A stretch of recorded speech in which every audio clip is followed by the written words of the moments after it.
I am Wolfgang Amadeus Mozart, born on January 27, 1756, in the charming town of Salzburg, nestled in what was then the Archbishopric of the Holy Roman Empire.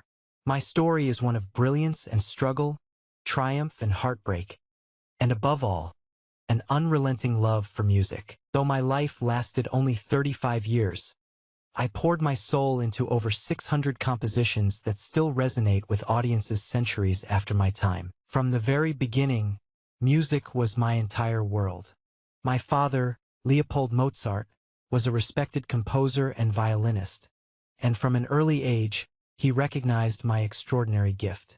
I was the youngest of 7 children, but only my sister Maria Anna, whom we called Nannerl, and I survived past infancy. Nannerl was also musically gifted, and it was while my father was teaching her that he discovered my talents. At the age of 3, I began imitating her lessons on the clavier with astonishing accuracy.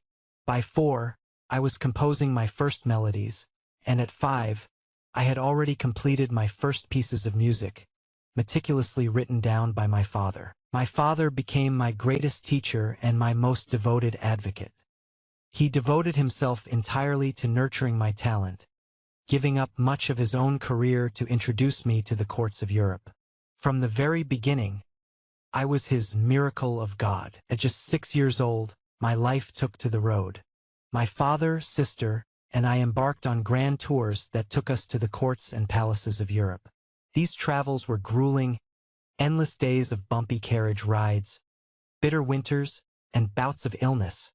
But they were also exhilarating. I performed before kings and queens, dazzling them with feats of musical genius. In Vienna, at the court of Empress Maria Theresa, I played blindfolded and astounded everyone with my improvisations. In Paris, I charmed the French aristocracy, and in London I met Johann Christian Bach, the son of the great Johann Sebastian Bach. He took me under his wing and influenced my compositions, teaching me the elegance of Italian style. My travels shaped my music profoundly. I absorbed the styles of each region, Italian lyricism, French grace, and German depth.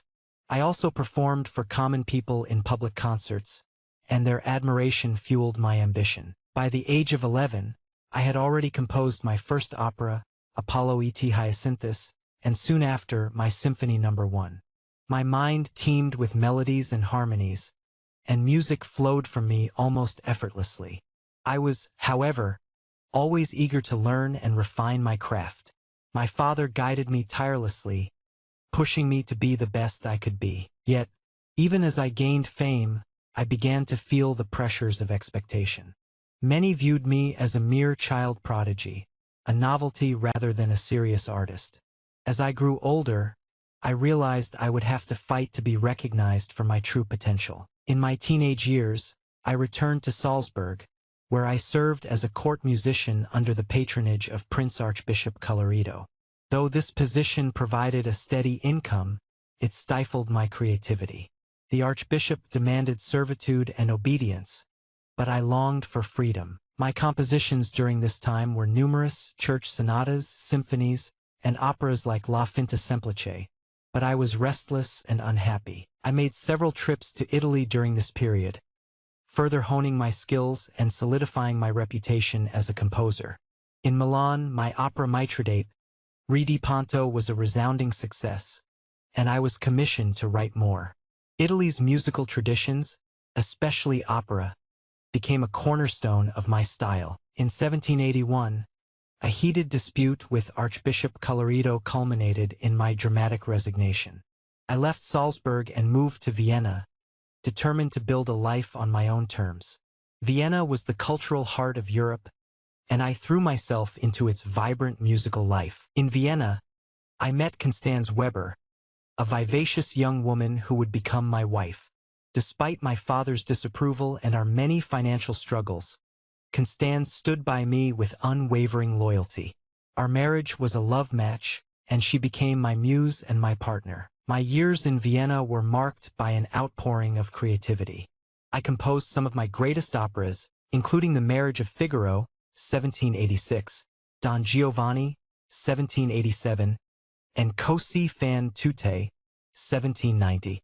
These works redefine the genre of opera, blending humor, drama, and profound emotion with stunning musical complexity. The Marriage of Figaro, in particular, was a revolutionary piece, exposing class tensions with a humanity and wit that resonated deeply. I also wrote numerous piano concertos, each one a conversation between the soloist and the orchestra. My Piano Concerto No. 21 remains one of my most beloved works, its serene second movement a testament to the beauty of simplicity. My symphonies reached new heights as well. Symphony No. 41, known as the Jupiter, is a masterpiece of counterpoint and grandeur, a culmination of my genius for blending complexity with accessibility. Despite my artistic triumphs, my life in Vienna was not easy. I often struggled to secure stable income, as the fickle tastes of patrons and aristocrats left me in financial uncertainty. My work was admired by many, yet I faced rejection from court positions and commissions that I desperately needed to support my growing family. My relationship with my father, once so close, became strained. He disapproved of my independence and my marriage to Constance. When my father died in 1787, I was devastated, though we had reconciled to some degree. In 1791, I reached both the pinnacle of my career and the brink of collapse. My opera The Magic Flute premiered to great success, a joyous and uplifting work filled with symbolism and wonder. At the same time, I received a mysterious commission to compose a requiem mass. The secrecy surrounding the commission, combined with my declining health, gave me an eerie sense that I was writing my own funeral mass. I worked feverishly, often collapsing from exhaustion. My health deteriorated rapidly, and on December 5, 1791, I passed away, leaving the requiem unfinished. My student, Franz Xaver Sussmayer, completed the work based on my sketches and instructions. I was buried in a common grave in Vienna, as was customary for those of modest means. Though my death was humble, my music has achieved immortality. Over 600 works, operas, symphonies, concertos, chamber music, and sacred pieces, stand as a testament to the depth and breadth of my genius. I lived a life of boundless creativity, relentless determination, and profound emotion. My music speaks for me, expressing the joy, sorrow, and beauty of existence.